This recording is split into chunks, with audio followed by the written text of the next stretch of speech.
What on earth is going on here? Okay, if we see a 6-bet, I'm quitting poker forever. Can you imagine like watching this stream live and seeing this guy and being like, come on, bro, like stop Hollywood, pitch it in. And then he just goes for it. This is wild.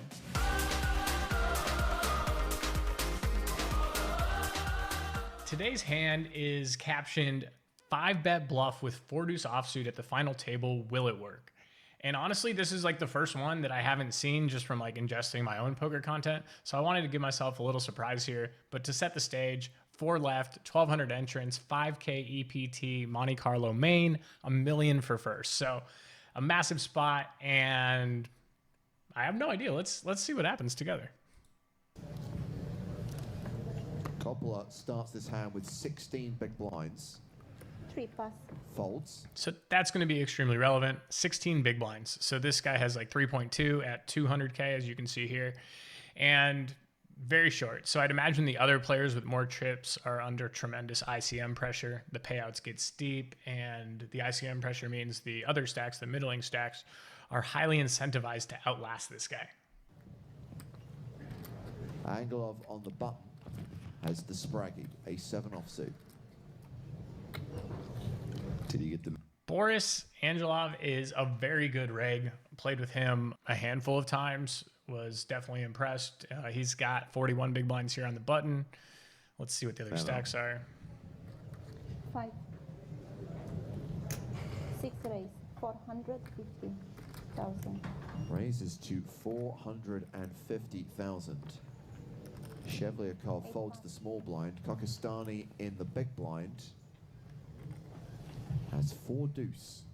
So it folds to the big blind, who has one of those quote unquote auto folds. But this guy looks at his hand and just immediately presses the raise button.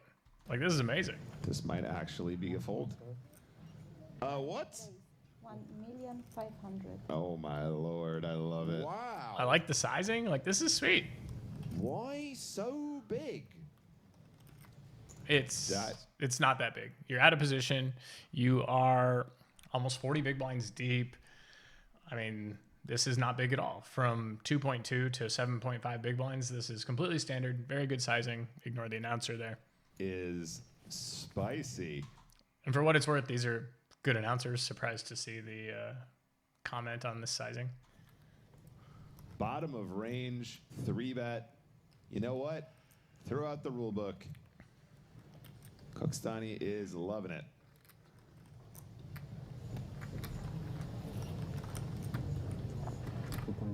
Oh, look at this. Oh my days. Angelov responds with a 4-bet. 2.6 million. And this is a great find. Like, if I was just randomly playing and this older Euro guy 3-bet me, I would just fold the A7. Naturally, you know, the 4 left in a tournament, there's a very good chance. Angelov has been playing with this guy quite a bit, knows that he likes to take this big blind versus late position or big blind versus button spot. And yeah, this is a really nice find by Boris here. Big fan so far. And this is like one of the best combos you want to be bluffing with. The big blind bluffs are typically like the king 5s, queen 5s, like those big Broadway and then little card. And so having an ace blocks your opponent's 5-bet jams, like the ace 5s, suiteds, the ace king, aces, king, you know. So it's a great hand to do with. Big fan of this, and not surprised to see Boris find it. Can you I think his sizing is also worth like touching on. He went 50K over min. And in general, when the big blind's 3-bet range is so polar, like nuts or air, as we see here, you don't have to go big typically to fold out the 4-deuce. So because of the title, 5-bet bluff, we know he's not going to fold. Here with 4-deuce? Surely not. It probably Surely would not. get a fold. I absolutely admire the gumption, but the click back is just devastating. Can you imagine like watching this stream live and seeing this guy and being like, come on, bro, like stop Hollywood, pitch it in. And then he just goes for it. He's thinking, 5. why did I 3-bet 4-deuce offsuit? Throws in a time chip. He didn't fold there. He put out a time bank card. 4 million. Oh, what? He finds a 5-bet. 4 million. Yeah. This is amazing. What on earth is going on here? Medium. So before What we year see is it, Boris's response, I want to go back and look at the math of this because this is a pretty cool one. So there's 4.4 in the middle, and he already put out 1.5. So when he makes it 4 million here, he's really putting out 2.5 million to win 4.4. So from a math perspective, that's 2.5 divided by 6.9, which is 4.5 plus the 2.5 that he's risking.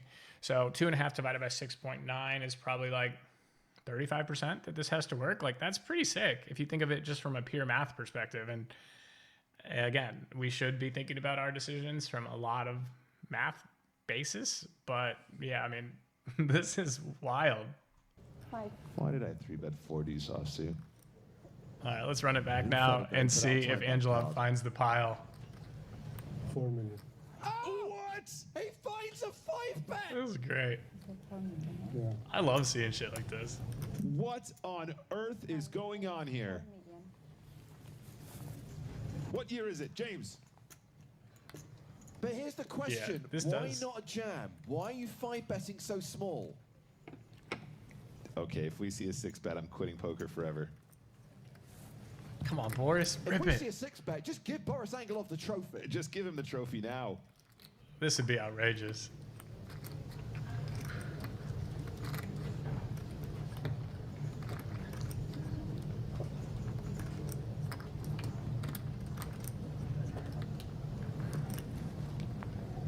I need to do more of these videos when I don't know what happens because this is exciting. 5.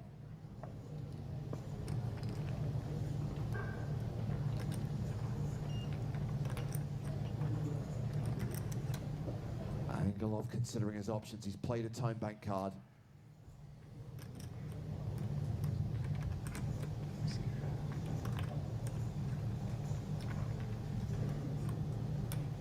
Wow, this is genuine consideration here by Boris Angela. He is suspicious of this 5-bet. He definitely is. 6. Pass. But elects to let it go. The spirit of Benny Spindler alive and Wow, well. that here was in Monte sick. Carlo. That was just fantastic. I mean, hats off. And it's also worth noting that, like, if you're confident that your opponent is over bluffing or full of shit, whether it's a live tell or whatever, don't be afraid to just click it. I mean, this is pretty fun. I really hope I get to see more hands like this. So I hope y'all enjoyed it too. I'll see you next time.